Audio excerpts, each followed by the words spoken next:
thank you Jason, thank you Cilin. And by the way, kalian kalau tahu minggu ini Cilin juga lagi berulang tahun, jadi kalian bisa say happy birthday sama Cilin ya. Happy birthday Cilin. Happy And birthday. yay, Oh, great. Tuhan memberkatimu, membuat kamu semakin bertumbuh dan berbuah ya Cilin ya. Oke. And I want to say welcome untuk semuanya yang barusan join, yang udah join Impactors selama ini dan yang mungkin baru hari ini pertama kali join Impactors. Welcome to Impactors. Di sini adalah generasi kita memanggil diri kita Impactors karena kita percaya bahwa Tuhan punya visi dalam kehidupan kita untuk menjadi generasi yang mengasihi Allah dan memberikan dampak. Jadi buat kalian yang baru pertama kali join, welcome. Kalian bukan orang asing di tempat ini. Kalau kalian pengen tahu informasi kita lebih lanjut, kalian bisa langsung cek our Instagram @impactorsmdc, or maybe kalian mau follow aku juga nggak apa-apa. Kok jadi promosi diri gue sendiri. Oke. And by the way teman-teman semua, hari ini yang akan bicara di tengah-tengah kita adalah seorang yang spesial. Dia adalah seorang mentor yang suka ngegas tapi sayang kepada diriku secara pribadi. Aku sangat terberkati oleh kehidupannya, so kita nggak usah panjang lebar. Oke, kita langsung aja panggilkan our intergeneration pastornya kita, yaitu Kak Betuel Himawan. Ya, baik, langsung saja. Hari ini Kak Betul mau bawakan tema ngegas tapi sayang. Waduh, ngegas tapi sayang. Ini yang ngasih tema sih Coffee J ya, ngegas tapi sayang. Jadi sebenarnya sayang nggak harus ngegas juga sih harusnya ya. Sayang nggak harus ngegas juga gitu. Tapi ini ngomong ngegas tapi sayang gitu ya. Dia tadi bilang Kak Betul sering ngegas ke dia. Sebenarnya nggak juga. Dia yang lebih sering ngegas daripada Kak Betul ngegas ke dia. Ngegas itu kan bisa macam-macam ya. Ngegas itu kan bisa jadi misalnya kita tinggal satu rumah suami istri. Istilah pertama ngegas itu kan buang angin gitu ya. Nggak tahu di rumah kalian siapa yang paling sering ngegas gitu kan. Atau kalau orang naik sepeda motor kan digas ya. Wang wang wang wang wang kan digas gitu. Nah, tapi sebenarnya intinya ngegas itu kan apa ya?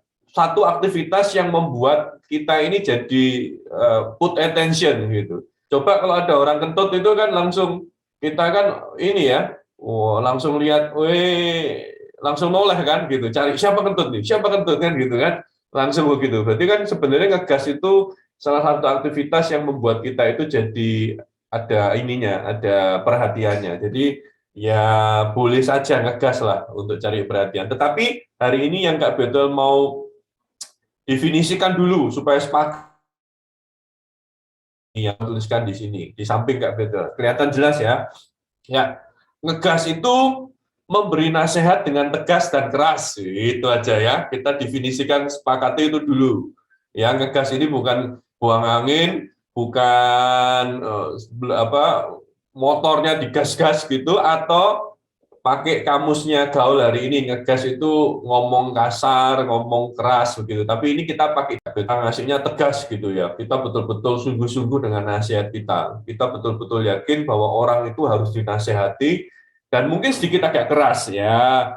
Nggak apa-apa lah gitu ya. Untuk sementara kita setuju dulu boleh. Kak, jangan keras-keras lah, jangan ngegas-ngegas lah. Ya, memang Alkitab memberikan ada juga contohnya. Ini contohnya ini ya, Kak Betul tuliskan di situ di sebelah Kak Betul ini Amsal ya, Amsal 27 ayat 6. Bunyinya gini.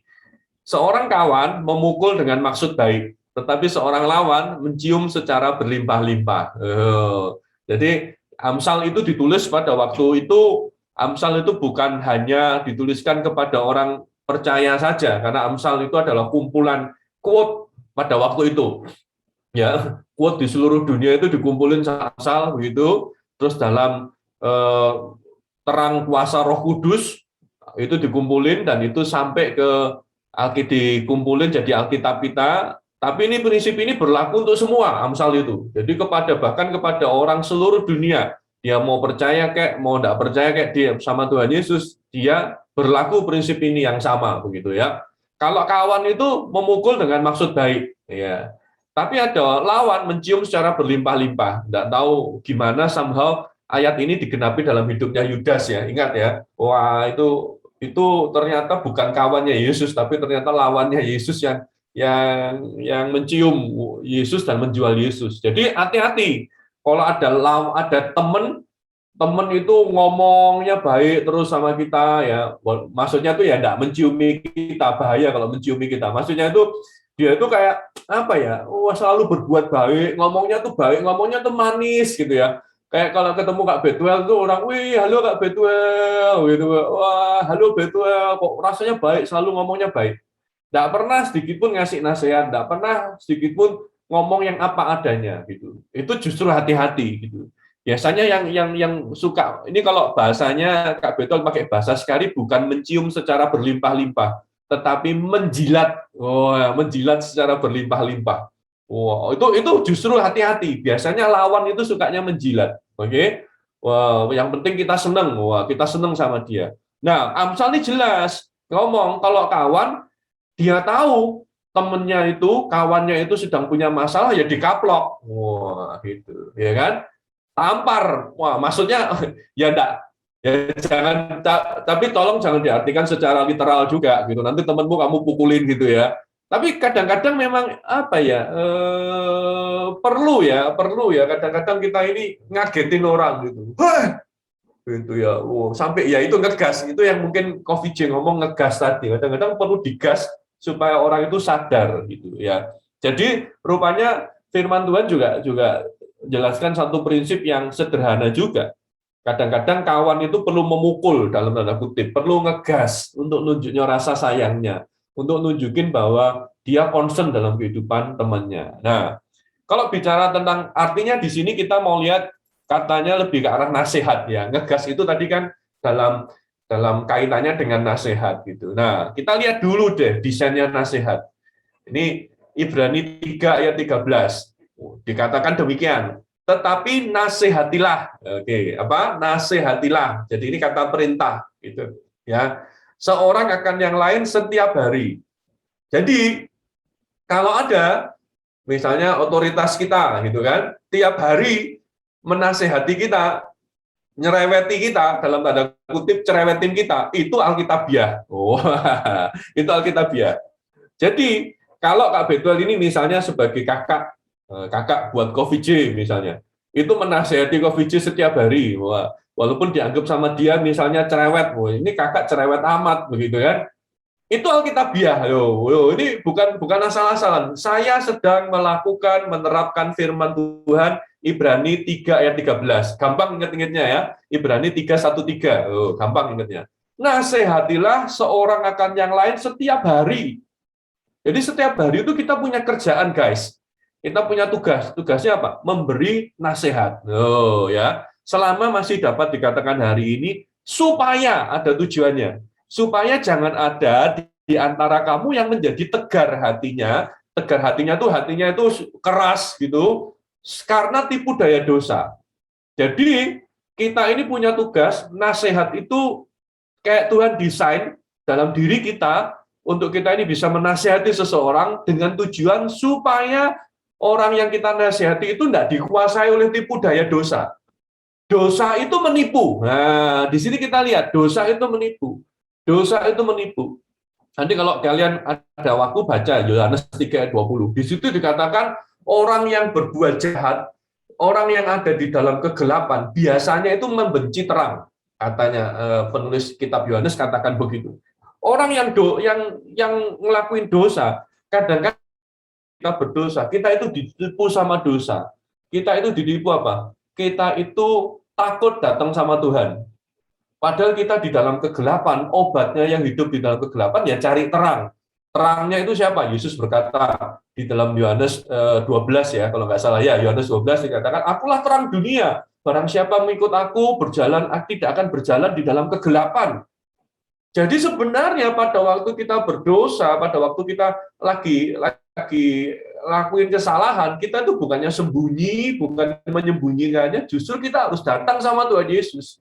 Ya, ini loh yang dikatakan tadi.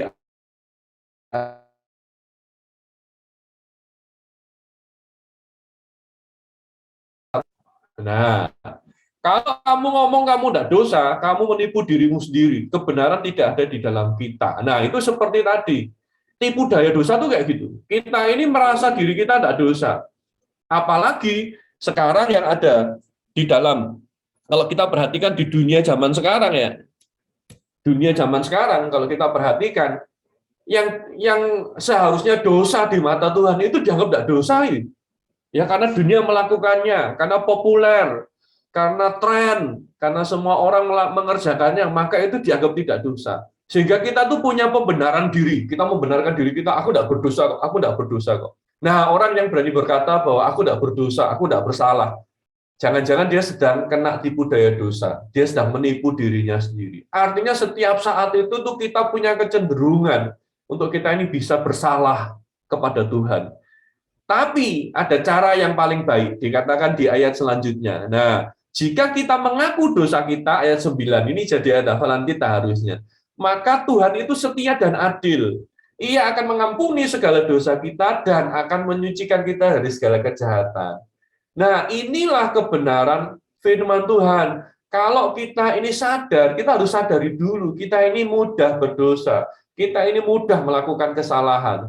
Tetapi jangan takut, jangan terus akhirnya kita merasa, aduh aku ini orang tidak layak di hadapan Tuhan. Yang Tuhan Yesus mau adalah ketika kita sadar kita datang sama Dia, gitu ya. Kita datang sama Dia. Tuhan, aku berdosa, aku sudah tidak bisa menyenangkan Engkau. Aku lebih suka dipuaskan dengan hal lain selain Engkau. Ampuni aku Tuhan, dan aku percaya Engkau adil dan setia. Sucikan aku dari segala kejahatanku. Itu cara hidup yang benar. Nah, kadang-kadang kita perlu orang lain yang menasihati kita untuk kita keluar dari tipu daya dosa ini.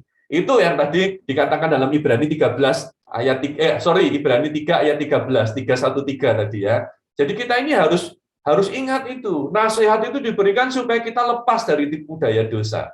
Jadi kalau ada orang tua atau otoritas kita yang cerewet menasihati kita setiap hari, percayalah itu adalah desainnya Tuhan. Gitu. Supaya kita tidak hidup di dalam tipu daya dosa. Gitu. Jadi setiap kali ada orang kasih nasihat, ada otoritas kita kasih nasihat, jangan ngomel dulu, jangan ngelawan dulu, jangan balik ngegas dulu, jangan balik nyolot dulu, tapi pikirin dulu deh, pikirin dulu. Kenapa ya Tuhan kok pakai orang tuaku atau otoritasku, guruku atau kakak rohaniku ini ngegas kayak gitu ya? Oh, jangan-jangan aku ini sedang ditipu oleh satu dosa tertentu yang aku tidak bisa lihat, aku tidak bisa sadari, tapi orang tua itu bisa sadari. Oh, gitu ya. Mungkin waktu kalian sedang digas sama Coffee J, Coffee J bisa lihat gitu. Oh, kamu tuh ngelakuin ini, kamu tuh gini, kamu gini. Nah, pada waktu itu kamu tidak sadar. Jadi pada waktu digas sama Coffee J, sabar dulu. Jangan balik ngegas, jangan balik nyolot, jangan mempermalukan dia di depan kalayak rame lewat sosial media. Dasar kakak rohani tak tahu diri, cerewet, laki kayak cewek, ngomongnya banyak. Misalnya kayak gitu ya. Sosial media kita bikin post-post kayak gitu. Sabar dulu guys, sabar. Tenang dulu. Tenang dulu. Bahkan kadang Kak Beto sedih. Ada anak-anak tuh yang menceritakan ya, kejelekan orang tuanya itu di sosial media. Waduh, di sosial media diceritakan orang tua aku gini, aku gak suka sama keluarga. Oh, dia lebih, kalau dia ngomong sama aku selalu nadanya nggak enak segala macam. Sabar dulu guys, sabar. Kita pikirkan, kenapa ya? Maksud Tuhan apa ya kalau dia memberikan nasihat pada aku gitu ya. Jadi itu penting. Nanti satu kali pada waktu kalian menjadi otoritas atau waktu kalian dikasih kesempatan untuk menjadi di posisi untuk memberikan nasihat, kalian juga harus ingat bahwa tujuan dari memberikan nasihat tadi apa? Menangkal tipu daya dosa.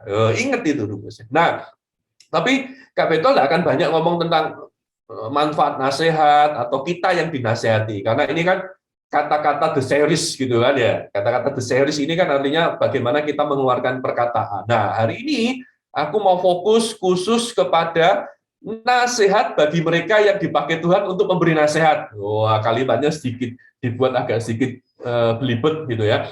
Nasihat bagi mereka yang dipakai Tuhan untuk memberikan nasihat. Nah, percayalah dalam komunitas Impactors ini atau dalam pertemanan kalian yang lain, Ayo jadilah teman itu yang juga memberikan nasihat gitu. Jangan teman cuma ikut-ikutan gitu. Teman yang cuma asik-asikan gitu ya. Teman yang lain ikut tren ini, kalian ikut tren ini. Tidak, tapi berikan dirimu, minta sama Tuhan, Tuhan pakai aku juga untuk jadi teman itu yang bisa memberikan nasihat. Ya, bisa terlibat dalam kehidupan orang lain untuk mereka itu tidak ditipu dayai oleh dosa. Mereka itu tidak diikat oleh dosa. Nah, aku percaya walaupun semudah apapun kalian, umur kalian, kalian ini juga bisa dipakai Tuhan untuk berikan nasihat. Oke? Nah, oleh sebab itu pagi ini khusus kita ngomong, kalau boleh dari firman Tuhan ini Kak Betul ingin kasih nasihat bagi kalian. Nanti kalau kalian kasih nasihat, itu prinsip apa yang kita bisa pegang gitu. Termasuk ya guys, termasuk pada waktu kalian mungkin kalimatnya tidak terlalu tepat ya, memberi nasihat ke orang tua, mungkin lebih ke banyak memberi kasih masukan kepada orang tua, kasih masukan kepada pemimpin kalian, kepada otoritas kalian. Karena percayalah, otoritas atau pemimpin kalian itu juga punya keterbatasan yang perlu nasihat, perlu masukan dari kalian.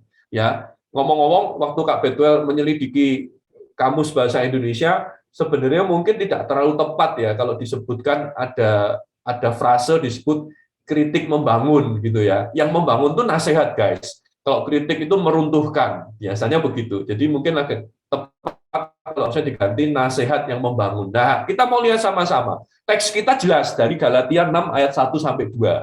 Ya. Ini bagus. Dikatakan demikian. Kalian boleh baca sama-sama di tempat kalian berada, dimanapun kalian berada. Kalian sedang di Eropa, di Amerika, Ko Cedric yang sedang ada di di Taiwan kok, di Trawas.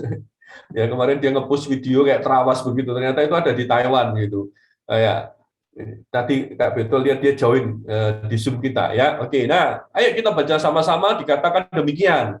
Saudara-saudara, kalaupun seorang kedapatan melakukan suatu pelanggaran, nah kalau kita lihat ada konconya kita, ya temannya kita lagi jatuh dalam pelanggaran, sedang jatuh dalam dosa, maka yang kita lakukan adalah menceritakan aibnya mereka di sosial media.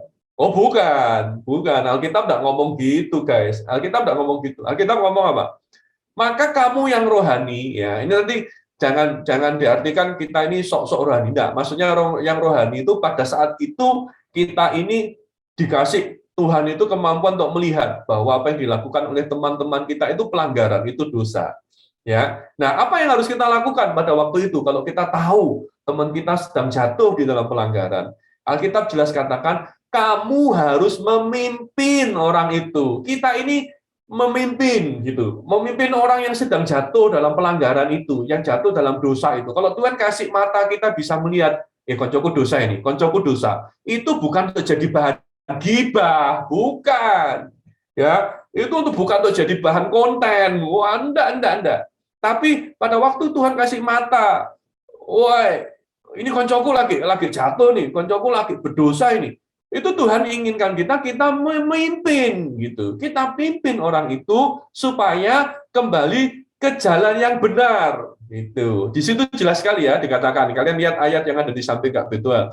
Ke jalan yang benar dalam roh yang lemah lembut. Nah, kata roh lemah lembut itu Kak Betul kasih bold, ya. Tak kasih tebal, huruf tebal, ya. Itu artinya pimpinlah orang yang jatuh itu kembali ke jalan yang benar, ya, ke jalan yang rohani, ke jalannya Tuhan, ke dalam anugerahnya Tuhan, ke dalam hukum-hukumnya Kristus. Nanti kita lihat. Tetapi lakukan dalam roh yang lemah lembut sambil menjaga dirimu supaya kamu jangan kena pencobaan. Nah, kita berhenti di kalimat yang kuning dulu. Nanti kita akan, ini prinsip yang pertama ada di yang Kak Betul kasih highlight kuning, ya stabilo kuning. Tapi yang kedua itu bertolong-tolonglah menanggung bebanmu, demikian kamu memenuhi hukum Kristus. Ini Galatia 6 ayat 1 sampai 2. Nah, kita lihat dulu nih prinsip yang pertama, ya. Ini penting. Ini akan kamu pakai mulai hari ini sampai selama-lamanya. Nanti besok kalau kalian jadi pemimpin di OSIS yang sekolah, kalian jadi pemimpin di waktu kuliah, ini didoakan ada yang jadi pemimpin BEM, Badan Eksekutif Mahasiswa, ada yang nanti pada waktu kalian pemimpin perusahaan, kalian punya bisnis sendiri, kalian jadi CEO, COO, CFO dan si yang lain-lain gitu, memimpin gitu. Itu kalian perlu skill ini untuk menasehati. Oke. Besok kalian menjadi orang tua, jadi ayah, jadi ibu dari anak, mungkin anak kalian 10, 12 ya. Kalian perlu kemampuan ini gitu. Suatu kali kalian jadi kakek dan nenek, bagaimana kalian menasihati anakmu, menasihati cucu-cucumu. Ini kemampuan ini perlu, oke? Penting sekali. Ya, ayo kita lihat sama-sama. Yang pertama, prinsip pertama. Ya, ini highlight-nya ya. Ini highlight-nya. Ya, kalimatnya Kak Betul agak sedikit ubah dari outline yang Coffee kasih ya. Supaya kalian gampang mengingatnya. Nasihat bagi mereka yang dipakai Tuhan untuk memberi nasihat. Pada waktu kita dikasih kesempatan untuk memberi nasihat, maka hal yang perlu ingat adalah nasihat kita itu harus penuh kelemah lembutan. Oke, penuh apa? Kelemah lembutan. Tadi kan dikatakan kan, dengan roh yang lemah lembut, bukan penuh kesombongan. Kenapa Kak Betul menyimpulkan dengan kata bukan penuh kesombongan? Karena tadi ada kalimatnya, sambil kamu jaga diri supaya kamu tidak jatuh juga. Artinya, pada waktu kamu memberi nasihat, hati-hati. Kita ini juga punya kecenderungan yang sama untuk bisa jatuh juga di dosa yang sama. Ya, Kak Betul dikasih ayat sama Coffee itu di 1 Timotius 1 ayat 15. Nanti kita kalau baca di ayat-ayat sebelumnya, ayat 5, ayat 6, itu ada Paulus ngomong tentang nasihat itu harus dari hati yang murni dan segala macam ya. Dan kemudian di ayat 15 dia katakan, perkataan ini benar dan patut. Dia ngomong nasihatku itu benar pokoknya. Dan itu berpusat kepada satu berita, Kristus Yesus datang ke dunia untuk menyelamatkan orang berdosa. Tapi Paulus bisa ngomong kayak gini guys. Dia ngomong kayak gini, bro and sis. Akulah yang paling berdosa. Wih. Paulus tuh kalau dihitung mungkin tingkat suci-sucian sama kita itu ya dia mungkin bisa jauh suci dia daripada kita gitu ya. Kalau ikut lomba suci Indonesia itu ya, suci itu ya kan ada suci 1, suci 2, suci 3 itu ya. Oh itu lain ya itu stand up comedy Indonesia lain ya. Suci itu lain. Bukan. Maksudnya suci itu kudus gitu ya. Mungkin Paulus nomor 1. Dia itu hidupnya totalitas diserahin sama Tuhan. Lagu yang tadi Jason sama Cilin katakan, ubah hatiku setulus. Wah, hatinya tulus sama Tuhan. Tulus sama Tuhan. Tapi dia bisa ngomong gini, dia ngomong, aku nih yang paling berdosa di antara orang yang berdosa. Wow, ini Paulus. Makanya pada waktu di atas-atas dia ngasih nasihatnya itu bukan lahir dari kesombongan. Bukan dia merasa, kamu ini layak dimurkai Tuhan, kamu itu hati nuranimu nggak murni, hatimu itu nggak tulus. Paulus nggak kayak gitu pada waktu menasehati. Dia nggak sombong, tapi dia dengan lemah lembut. Dia sadar dia juga manusia berdosa yang hanya layak untuk memberi nasihat karena anugerah Tuhan, karena Yesus sudah menyelamatkan dia, karena Yesus memakai dia. Tetapi yang kedua, dia lakukannya dengan lemah lembut. Ini cara yang penting. Makanya mungkin tadi kan Kak Betul bilang ngegas tapi sayang, tapi mungkin bisa dibalik juga, sayang nggak harus ngegas gitu ya. Kalau sayang kita ngegasnya juga mungkin dengan lemah lembut gitu ya. Nah itu nanti cari caranya gimana ya ngegas tapi lemah lembut. Jadi jangan terlalu kasar gitu ngegasnya, ya. Mungkin lemah lembut, pakai nada gitu ya. Ngegasnya pakai irama, pakai canon D atau canon C gitu ya, pakai klasik begitulah nada ngegasnya gitu ya, lemah lembut gitu. Nah, Kak Betul tuh perhatiin kayak gini. Ya, ini masuk aplikasi ya, penerapan. Kalian bisa loh kasih nasihat ke orang tua kalian. Pasti bisa. Kadang-kadang kalian bisa lihat ya, orang tua kalian tuh ada yang salah dari berpikirnya. Atau kadang-kadang orang tua itu salah dalam cara ngomongnya, atau waktu orang tua itu kadang-kadang salah dalam waktu mengambil tindakan. Ya, nah ini prinsip ini pakai guys. Jangan sampai kalian ngasih nasihat atau kasih masukan ke orang tua dengan sombong atau bahkan dengan kasar, bukan dengan lemah lembut gitu. Tapi minta hikmat Tuhan, aku lihat orang tua aku ini ada yang salah ini.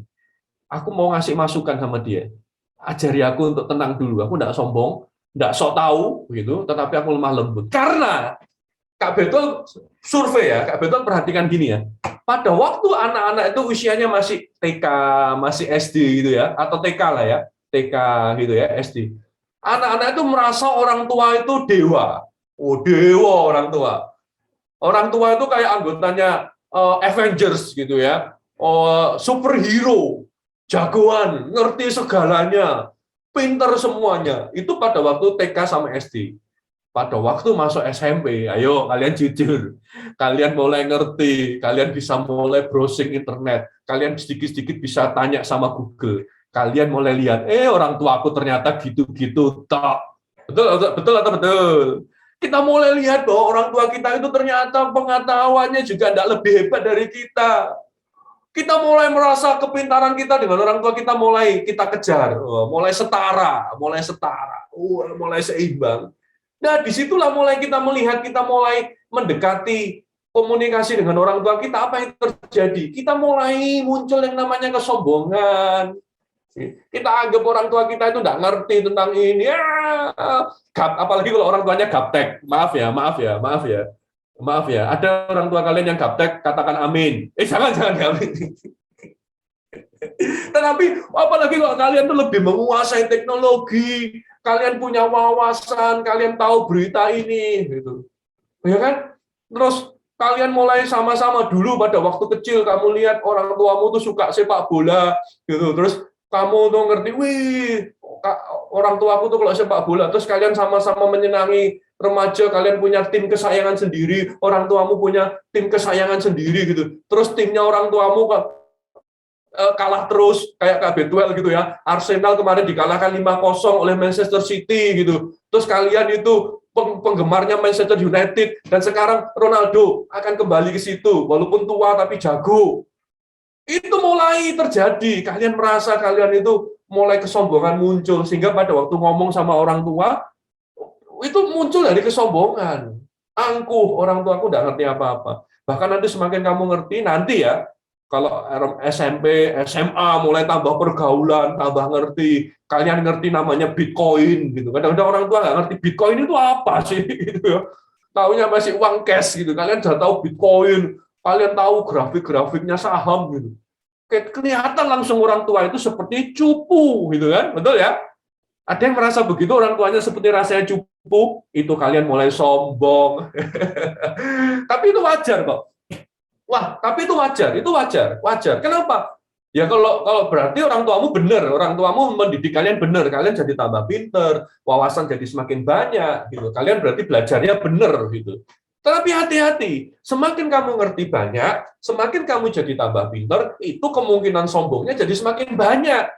Makanya kenapa pada waktu kalian berkomunikasi sama orang tua, kalian juga bisa melihat ada sesuatu yang salah dalam diri orang tuamu, lalu pada waktu kasih masukan melakukannya dengan hati yang sombong, dengan omongan perkataan yang kasar, susah untuk lemah lembut. Itu masalahnya. Nah, orang tua dikasarin, orang tua digas ya tentu ya tidak mau. Itulah akar masalah di rumah, jadi geger, jadi tidak enak. Jadi dari sini kita tahu, walaupun tingkat pengetahuan kita lebih gaul dari orang tua kita, sabar. Ya, jangan sombong gitu ya. Tetap saja mereka yang kasih uang kita, tetap kalau tanpa mereka kita ini juga nggak bisa sampai hari ini ada. Jadi tetap rendah hati, minta sama Tuhan. Kalau kita lihat orang tuaku tuh ngomongnya nggak bener kok, orang tuaku ini ada yang salah gitu ya. Jangan menghakimi dengan sombong, tetapi lemah lembut ngomongnya. Oke, termasuk juga kepada guru. Guru itu bukan dewa, guru itu bisa salah. Ya, kemarin nggak betul lihat klip Nadiem Makarim saja dikasih soal sama Jerome Pauline, ya 0 tambah 1 kali 1, dia nggak bisa jawab. Itu Menteri Pendidikan nggak bisa jawab soal segampang itu. Gitu. Artinya apa? Guru itu ya manusia biasa bisa salah, tapi pada waktu Tuhan izinkan kalian melihat kesalahan dari guru kalian, sabar bro, jangan langsung digas, jangan sekarang kan langsung tiba-tiba bikin tagar gitu kan, langsung nyerang gurunya, masuk sosmed, sabar, tenang, kita minta Tuhan, aku mau ngasih masukan ke guruku, tidak dengan sombong, bukan merasa aku yang paling benar, bukan merasa aku yang paling pintar, dan aku mau lakukan dengan lemah lembut, tolong aku. Ini prinsip yang pertama. Oke, ini waktu saya masih berapa menit ya, lanjut ya Kak Betul. Yang pertama ya, nasihat itu penuh kelemah lembutan, bukan penuh kesombongan. Nah, yang kedua, yang highlight biru sekarang, yang highlight biru, oke? Yang highlight biru. Dikatakan bertolong-tolonglah menanggung bebanmu, demikianlah kamu memenuhi hukum Kristus. Kalau yang pertama tadi pimpin orang yang jatuh itu dengan lembut, dengan sadar kita ini juga bisa jatuh, artinya jangan sombong. Kita ini juga ada kemungkinan berdosa. Kita ini juga orang berdosa yang diselamatkan Tuhan. Yang kedua, pada waktu kita memberikan nasihat, ini loh yang kedua ya, yang kedua. Ikut menanggung beban. Pada waktu kita memberi nasihat itu bukan untuk cuma ngancurin, cuma nuduh-nuduh, cuma nunjuk-nunjuk. No. Pada waktu kita dikasih kesempatan untuk melihat kesalahan seseorang, kita memimpin, menasihati dengan lemah lembut, bukan dengan sikap hati yang sombong. Tapi kita juga berdoa, kalau Isa tanggung bebannya orang itu. Pernah tuh orang kita tahu tuh, kita pernah merasakan tuh pada waktu kita ngelakuin kesalahan, itu sudah jadi beban dalam hidup kita. Betul ya?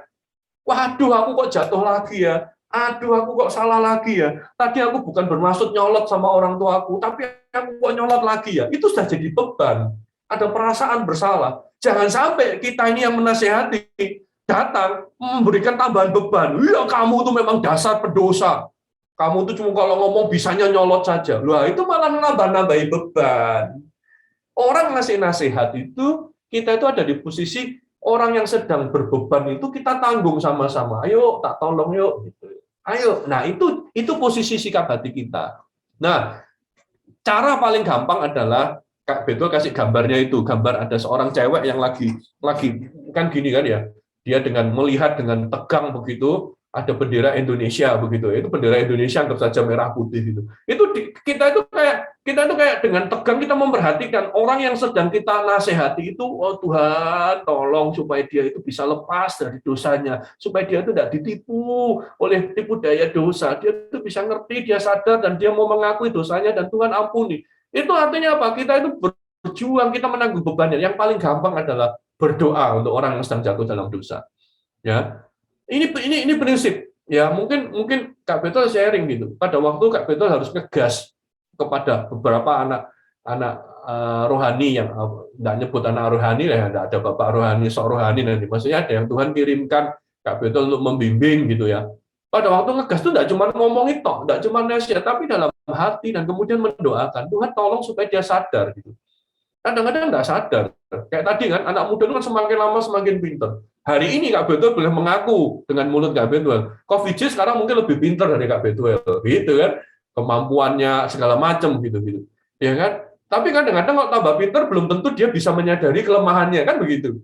Makanya kadang-kadang nasihat kita, perkataan kita itu terbatas. Begitu juga Kak Beto kepada anaknya Kak Beto sendiri. Anak Kak Beto sekarang sudah remaja, ada di sini segala macam. Mereka lebih punya wawasan, lebih pintar, tambah ngerti. Walaupun Kak Beto menolak untuk kalah pintar dengan mereka. Aku belajar terus begitu ya. Tetapi kadang-kadang perkataan kita terbatas. Maka yang bisa kita lakukan apa? Berdoa. Berdoa, kita doakan, oh Tuhan tolong sampai dia itu sadar. Tadi ingat ya, orang itu kadang-kadang pada waktu berdosa, itu tiba-tiba dia jadi benci sama terang. Dia tuh lebih menyenangi dosanya, karena dia takut dosanya ketahuan. Dia malu, itu saja jadi beban. Disitulah kita perlu menopang, menanggung bebannya. Caranya paling gampang adalah doakan. Jadilah rekan doa. Jadi kalau ada teman yang sedang jatuh dalam dosa, jadi kalau ada teman sedang jatuh dalam pelanggaran, bukan jadi bahan gibah, jadikan itu bahan pokok doa. Wah, ini quote of this day. Wah, ini quote hari ini ya. Sekali lagi, kalau kamu dikasih kesempatan Tuhan melihat temanmu atau otoritasmu bahkan sedang jatuh di dalam dosa, sedang jatuh di dalam pelanggaran, atau sedang membuat kesalahan, jangan jadikan itu bahan gibah, bahan omelan, bahan untuk kamu nyolot, tapi jadikanlah itu bahan untuk pokok doa. Tuhan tolong supaya dia lepas dari tipu daya dosa.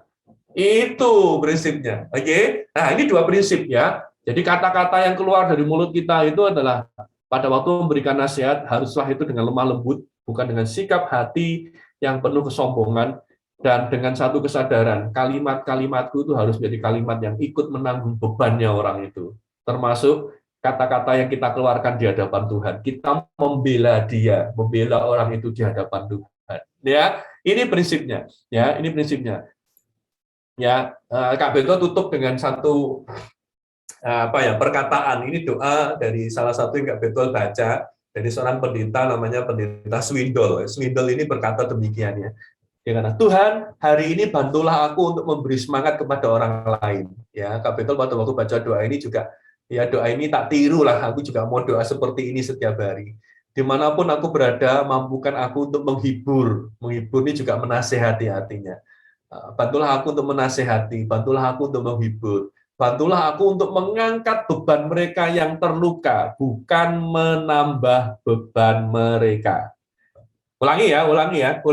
Kak Betul akan ulangi sembari Kak Betul akan mendoakan berdoa menutup firman Tuhan ini sama-sama. Ini jadi doa Kak Betul. Oke ya, doa untuk kalian semua. Ayo kita berdoa sama-sama membaca doa ini. Ya, siap? 1, 2, mulai. Tuhan, hari ini bantulah aku untuk memberi semangat kepada orang lain, dimanapun aku berada, mampukan aku untuk menasehati, untuk menghibur, bantulah aku untuk mengangkat beban mereka yang terluka, bukan menambah beban mereka. Amin. Ngegas tapi sayang, ngegaslah dengan lemah lembut, bukan dengan kesombongan, ngegaslah dengan satu kesadaran bahwa kamu dipanggil untuk ikut menanggung beban dari orang-orang di sekitarmu. Tuhan berkati.